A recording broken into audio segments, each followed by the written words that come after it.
마태복음 1장 6절부터 16절까지 일단요. 자, 1장 5절에서 이제 우리가 보아스가 룻을 아내로 맞이한다는 것은 사실은 그 시대로 볼 때 그렇게 권장하거나 칭찬받을 만한 일은 아니었습니다. 그럼에도 불구하고 하나님께서 보아스에게 룻을 보내어 주시고, 룻이 모압 여인이었지만 그 룻이 그의 시어머니가 믿었던, 나오미가 믿었던 하나님을 자기의 하나님으로 삼고 그렇게 하나님을 믿는 신앙을 룻이 유지하면서 보아스와 연결되는 그 놀라운 사건을 우리가 룻기를 통해서 보게 되죠. 자, 그래서 보아스가 친척과 친지의 기업을 물을 자라, 킨스먼 리디머라고 하는 거. 그래서 빚을 대신 갚아주면서 그 사람들을 해방시키는, 빚으로부터 해방하고 빚을 청산하는 그 역할을 보아스가 하게 되면서 보아스와 룻이 이제 결혼을 하게 됩니다.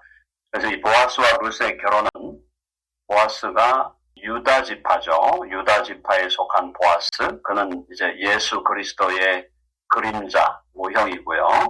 그 다음에 룻은 유대인이 아니었던 모압 여인이었고, 또 처음 결혼해서 남편이 먼저 죽었던 과부였던 그런 상황이었는데, 바로 과부와 같은 여인, 그리고 남편 없는 여인이죠. 또 이방인은 사실 하나님 없는 사람들이었죠. 그래서 하나님 없는 사람이었고 남편이 없는 여인이었던 이 룻을 보아스가 아내로 맞이하는 것은 장차 유다 지파의 사자로 오신 예수 그리스도, 그분이 바로 저와 여러분을, 영적으로 과부와 같았던 저와 여러분, 영적으로 하나님이 없던 자들이고 영적으로 남편이 없던 자들인 우리들을 예수 그리스도께서 우리를 당신의 아내로, 영적인 아내로 삼으시고, 또 우리 하나님 아버지가 우리를 영적인 아버지로 삼으실 것에 대한 그림자적이고 예표적인 사건이었다라는 겁니다. 그럼 여러분 이해되시죠?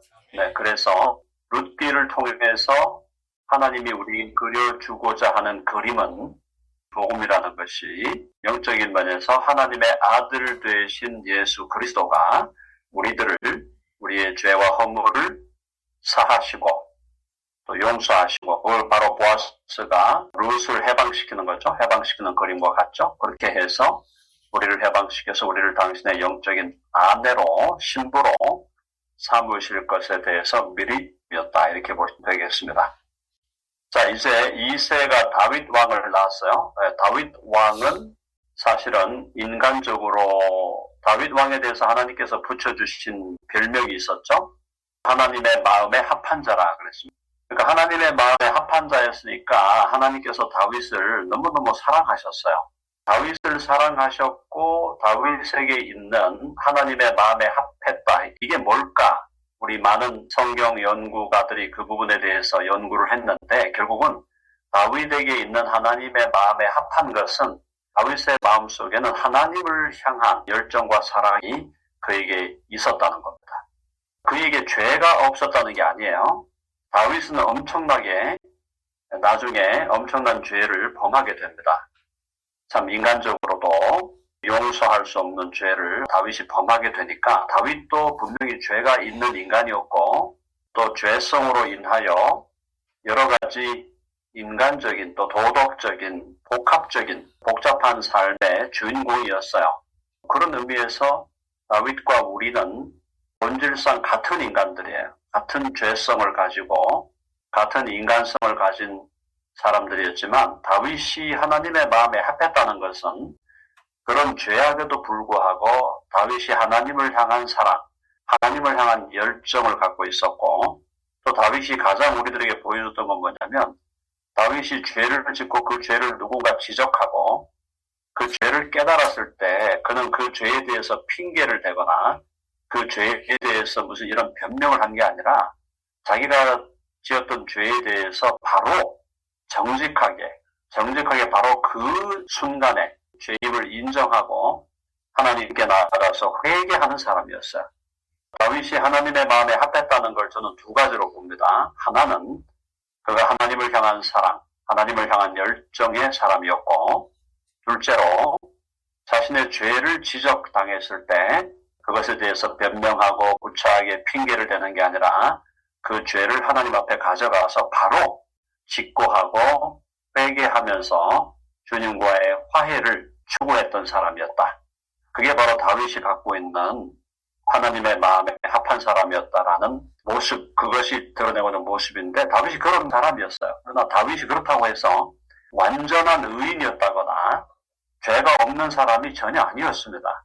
다윗은 그럼에도 불구하고 그에게도 엄청난 죄가 있었고 또 실제적으로 엄청난 죄를 지었고 그러면서 다윗은 그 죄에 대한 대가를 중간중간에 대가를 지불하게 되었죠. 네, 그래서 그가 결국은 이 우리아의 아내, 우리아가 누구죠? 다윗의 누구였죠? 다윗의 신복이죠, 신복. 네, 신복이라는 것은 가장 아끼는 신하죠. 가장 아끼고, 가장 사랑하고, 가장 충성된 신하. 우리아는 사실은 다윗을 위해서 목숨을 바쳐서 충성할 사람이었어요. 근데 바로 그 사람의 아내를 다윗이 갈취하게 되는 거죠. 그것을 하나님께서 결코 기뻐하지 아니하셨습니다. 그래서 결국은 다윗에 대해서 나단 선지자가 와가지고 다윗의 죄를 지적했을 때 그 다윗의 죄에 대해서 다윗이 즉시로 회개하는 모습을 보여줬죠. 그가 회개한 것에 대해서 주님이 용서하셨지만 그러나 그가 바세바 사이에 잉태되었던 첫째 아이, 첫 아이를 하나님이 그냥 데려가 버리시는 그런 징계를 받게 됩니다. 결국 이제 그 둘 사이에 바세바와 다윗 사이에 둘째로 난 아들이 바로 솔로몬이었죠. 솔로몬. 그러니까 그런 여러 가지 사건들을 통해서 볼 때 하나님의 마음에 다윗이 합한 사람이었지만 그가 무죄하다거나 그가 완전한 의인이었다거나라는 것은 아니다라는 거예요. 그러니까 그건 결국 뭘 의미하는 거냐면 우리도 철저히 하나님 앞에서 우리가 완전한 의인이거나 죄가 없는 자가 아닐지라도 우리는 하나님 앞에 하나님의 마음에 합한 자로 하나님께서 우리를 그렇게 여겨주실 수 있다는 것입니다. 그러니까 하나님의 마음에 합한 자가 된다는 것이 무죄를 요구하거나 또 도덕적인 완전을 요구하는 것이 아니다라는 거죠. 여러분 이해하셨죠?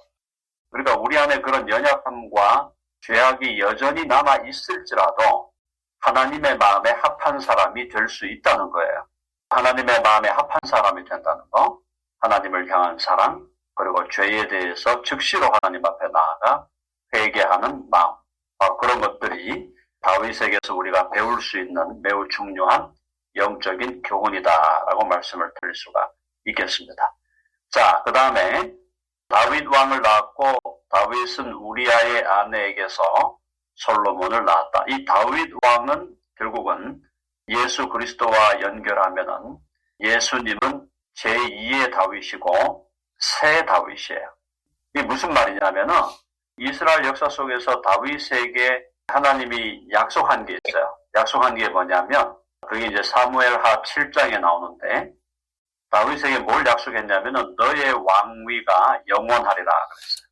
뜻인가는 다윗 왕조가 이스라엘 역사로 끝날 것이 아니라 다윗 왕조가 메시아이신 예수 그리스도를 통하여 다윗 왕조가 영원할 것이고 신비한 의미에서 하나님의 나라는 다윗 왕조의 영원함과 연결될 것이다 라는 겁니다. 놀라운 일이에요. 그러니까 다윗의 왕조가 영원하리라는 것을 어떤 육신적인 의미와 혈과 육의 문제로 하나님이 제시한 게 아니고 다윗 왕조의 영원함을 영적인 하나님의 나라, 하나님의 나라의 영원함과 연결하셨다라는 겁니다.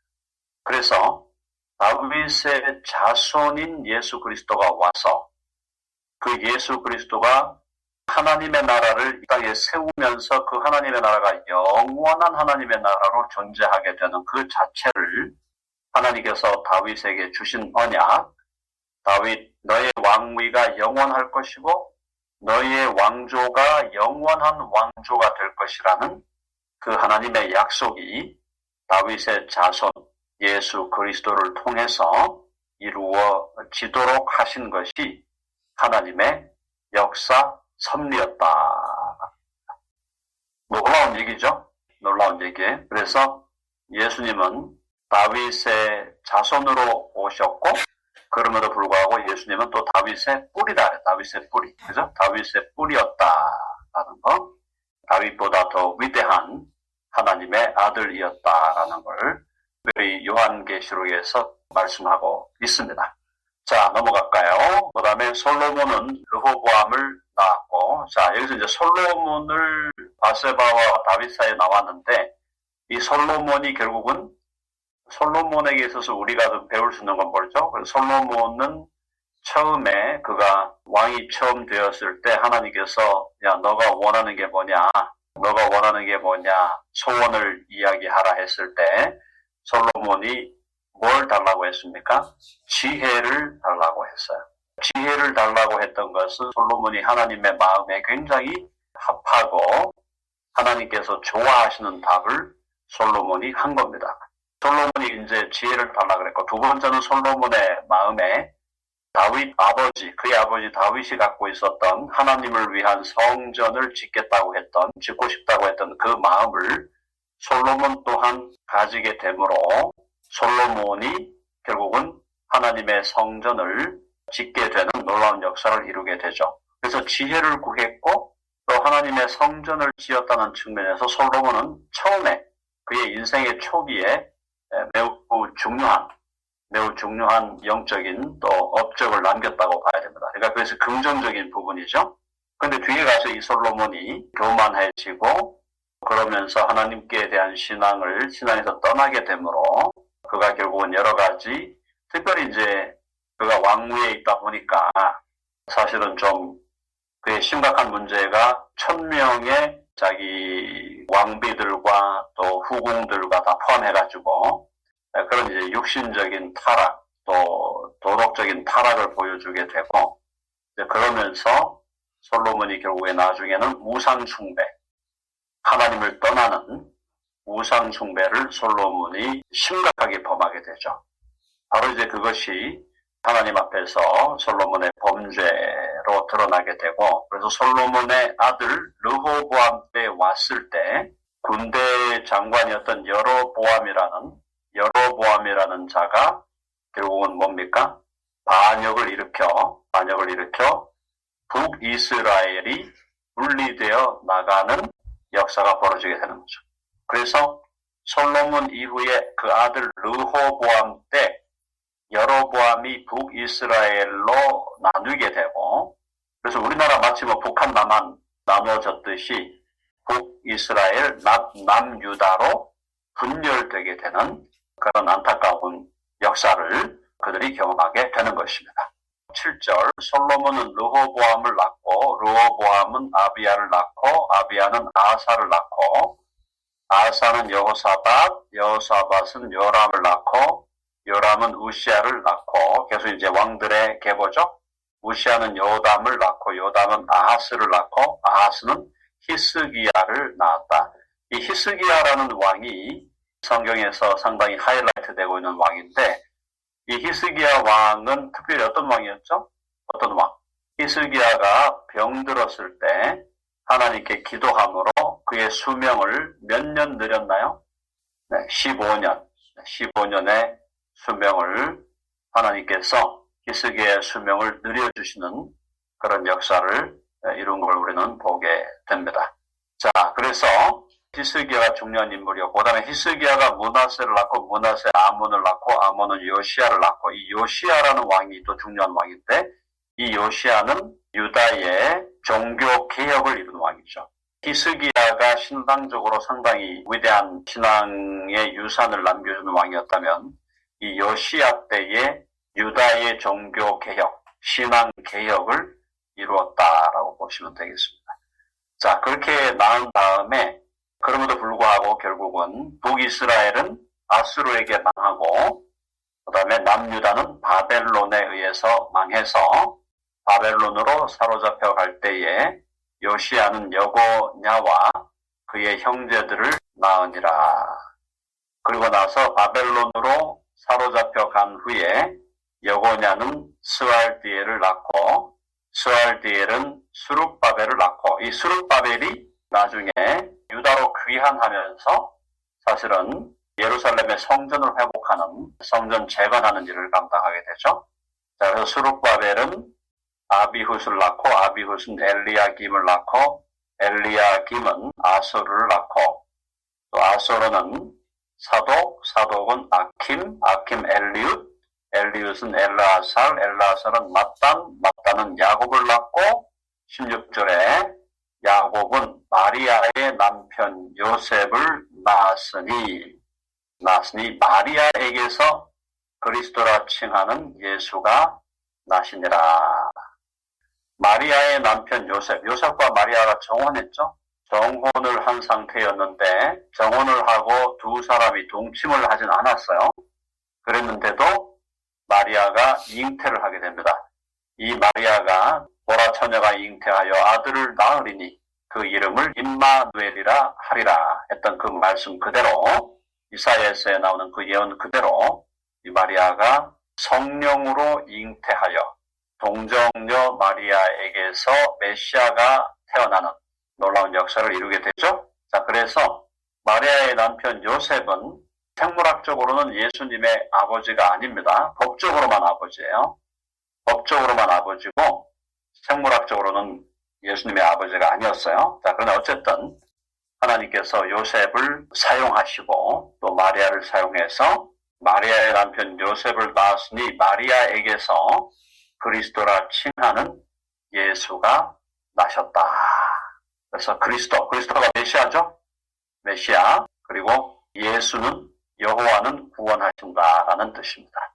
결국 이 마태복음의 예보는 결국은 우리를 구원하러 오시는 예수 그리스도 또 구원자 되신 메시아이신 예수 그리스도 거기에 대해서 계속 포커스를 맞추고 있고 그렇게 해서 결국 우리들에게 말씀해주고 있는 것은 예수 그리스도가 구약의 예언과 약속을 따라 우리에게 오셨다라는 겁니다.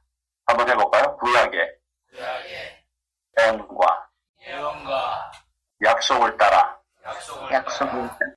오셨다. 여러분 알아가시죠?